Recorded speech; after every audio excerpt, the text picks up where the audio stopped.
drone system to Ukraine? And if so, are they doing anything to encourage them to do that? The United States believes that every nation that provides equipment and systems to Ukraine should do it according to their own dictates. These are sovereign decisions, Mike. They're sovereign decisions, and we respect that. Jim. John, the Secretary ordered thousands of U.S. troops over to defend the eastern flank of NATO. Has there been any sort of a discussion on how long that deployment's going to be, and if it would be rotational following on? There's been no redeployments as yet of the additional forces that we have sent to Europe, air, maritime, and ground. There's been, I shouldn't say there's been no, some ships have come home, some squadrons have come home, but I mean, in terms of the ground forces in particular, they're still there. The Secretary is in constant communication with General Walters, as well as in the case of the Army, the Secretary of the Army and the Chief of Staff and the Chairman about what that needs to look like going forward. So I don't have any announcements for you in terms of redeployment of like the 82nd, for instance, which is where I think you were kind of getting at. But right now, our footprint in Europe, which is now over 100,000, is both permanently based and rotational and temporary. And we're still working our way through what that's going to look like in coming months. I mean, clearly at some point, if we're going to have to make a decision about the 82nd, for instance, and whether they're replaced or not. That we're just not there yet. Is that something that probably will wait until the summit in Madrid? I don't. So we've got to move at the speed of war.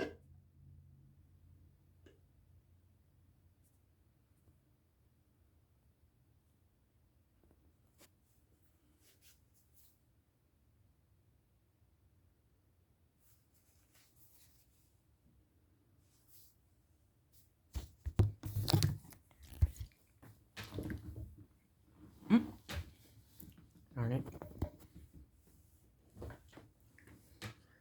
I think it's significant.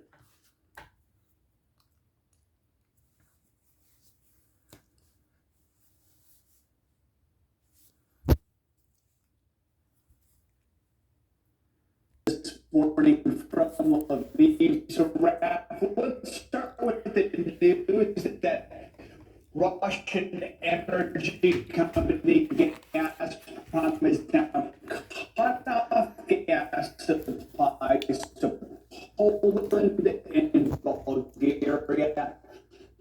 How significant is this, and what's the reaction?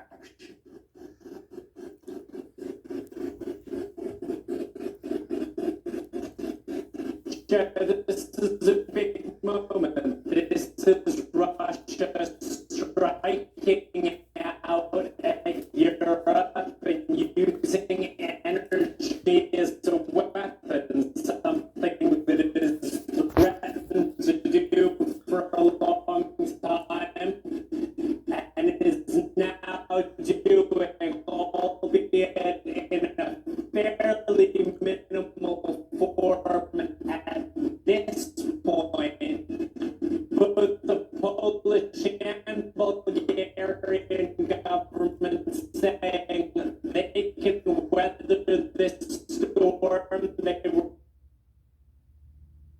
planning to wean themselves off of Russian energy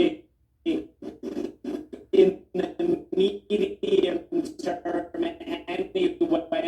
This is coming faster than they had planned, but they said that they can do it. Joe, it's also a lot warmer now here in Eastern Europe than it was at the start of the war, so the demand for gas in Poland and Bulgaria not quite as high as it was. The president of the European Commission, Ursula von der Leyen, saying the European Union will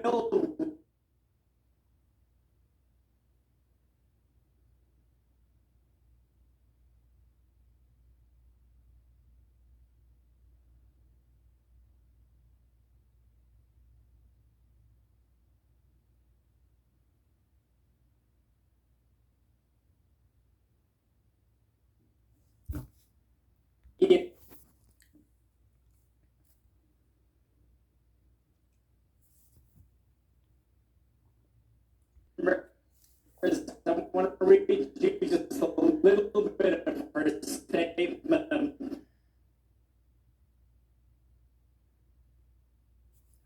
Announcement is in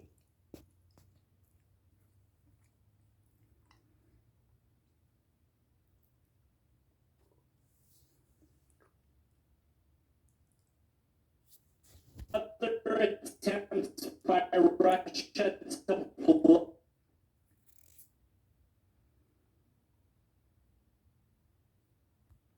blackmail us with gas.